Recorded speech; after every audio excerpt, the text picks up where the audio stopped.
Hi everyone, welcome back. In today's video, I'll show you how to start using VN Video Editor.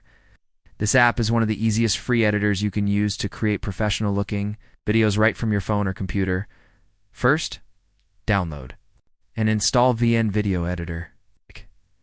You can find it in the App Store, Google Play, or directly on the VN official website if you're using a PC or Mac. Once it's installed, you open the app and you'll land on the home screen. Here you'll see an option called New Project. Tap or click on it to start. The app will then ask you to select the photos or videos from your gallery that you want to edit. Pick your files and they'll appear on the timeline.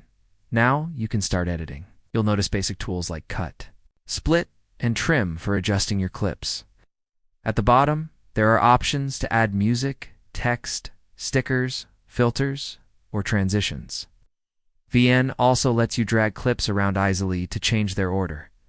If you want to make your video more dynamic, try adding motion effects, overlays, or speed controls. The app even supports advanced features like keyframes for custom animation. But beginners can just stick to trimming and adding music to start. Once you're happy with your video, tap the export button at the top right corner, choose your resolution and quality, and save it directly to your device. You can then upload it to social media or share it anywhere. And that's it. That's how you get started with VN Video Editor. For more tutorials just like this one, make sure to stay tuned.